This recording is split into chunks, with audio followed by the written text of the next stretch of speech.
ओम नमो नारायण। आप सभी इस बात को जान करके प्रसन्न होंगे कि आपके साथ भी कोई दैवीय शक्ति चल रही है और दैवीय शक्ति चलने के कुछ संकेत हम आपको बताते हैं। ये संकेत हो सकते हैं कि आप जब भी गहरी नींद में सो रहे हैं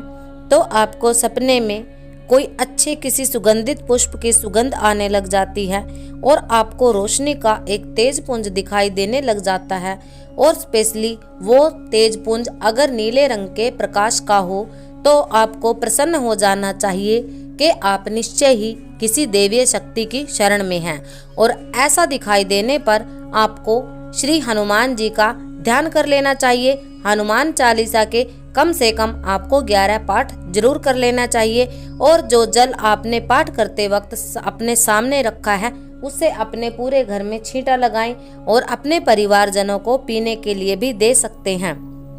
दूसरा संकेत, अगर आपको लगे कि आपके आसपास कोई मधुर संगीत गूंज रहा है, कोई भी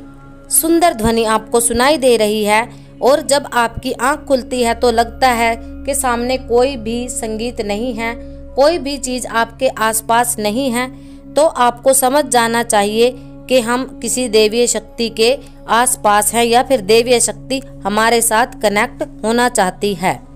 और तीसरा ये संकेत रहता है कि आपको लगता है कि अचानक ही कहीं से ठंडी हवा का घेरा आया और उसने हमारे आसपास एक अपना ओरा बना लिया, और उस ठंडी हवा के ओरे में आपको हल्के हल्के बादल छाए हुए नजर आते हैं और आपका मन प्रसन्नचित्त रहने लग जाता है। आपको लगता है कि ठंडी हवा का झोंका आपके साथ कोई ना कोई सकारात्मक शक्ति को लेकर के चल रहा है। ये भी एक संकेत होता है। और संकेत नंबर 4 कि आप नकारात्मक विचारों से बिल्कुल ही दूर होने लग जाते हैं। आपका पुण्य के काम में लगने का बिल्कुल ही मन करने लग जाता है। और जो व्यक्ति पुण्य के काम करता है, जैसे किसी भी गरीब की आप सहायता कर देते हो, निरंतर अपने देवी देवताओं के पूजन में आप व्यस्त रहते हो और अपना नित्य प्रति का जो आपका क्रियाकलाप है उसको करते करते आप अपना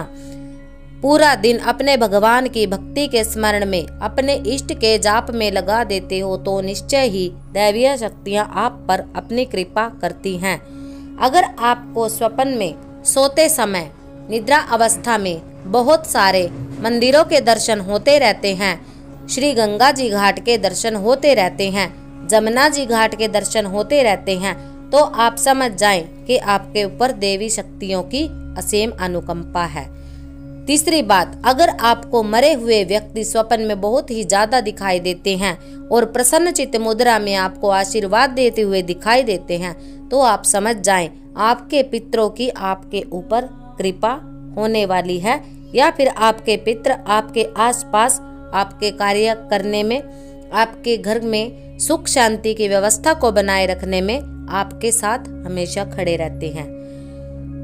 दैवीय शक्तियों के साथ चलने के बहुत सारे ऐसे संकेत होते हैं। जब भी कोई व्यक्ति निद्रा अवस्था में होता है, गहरी नींद में होता है, तो उसको बहुत ही सारे संकेत होने लग जाते हैं। जैसे किसी भी घटना का आपको पूर्वाभास होना, किसी भी व्यक्ति के बारे में आपको स्वप्न के माध्यम से पता चल जाना, किसी व्यक्ति से बात करते वक्त आपके रोंगटे खड़े हो जाना और आपको लगना कुछ समय बाद आपके मन के अंदर विचारों का आना कि ये व्यक्ति सही है या फिर गलत, ये आपसे छल से बात कर रहा है या फिर साफ मन से बात कर रहा है। इस तरह के विचार अगर आपके साथ दैवीय शक्ति है तो आपको निश्चय ही आने लग जाते हैं। ये भी बहुत बड़ा संकेत होता है। दैवीय शक्तियाँ अपने जो भी साधक होता है, जो भी इनकी शरण में होता है, इनके ऊपर अपना विश्वास बना करके रखने वाला व्यक्ति होता है, उनके हर किसी कार्य में आगे से आगे उनको सफलता की सीढ़ियां चढ़ाने में बहुत ही मदद करती हैं। दैवीय शक्तियों को प्रसन्न रखने के लिए आपको निरंतर अपने घर के मंदिर में घी का दीपक जरूर जलाना चाहिए, और घर के मुख्य द्वार पर आप तेल का दीपक भी जला सकते हैं। तुलसी माता की पूजा करना बहुत ही शुभ माना गया है। अगर आप दैवीय शक्तियों को पूजते हैं और दैवीय शक्तियां आपके साथ चलती हैं, तो निश्चय ही आपके घर की तुलसी माता हरी भरी होगी, और तुलसी माता को स्वप्न में अगर आपको दर्शन दे रही हैं तो भी आप समझ जाएं कि आपके ऊपर श्री हरिनारायण जी की असीम कृपा बनी हुई है। तो दैवीय शक्तियों की शरण में रहते हुए आप अपनी पूजा पाठ को निरंतर ऐसे ही बढ़ा करके रखें। अगर आपको भी अलौकिक घटनाओं का संकेत मिलता है, अलौकिक घटनाओं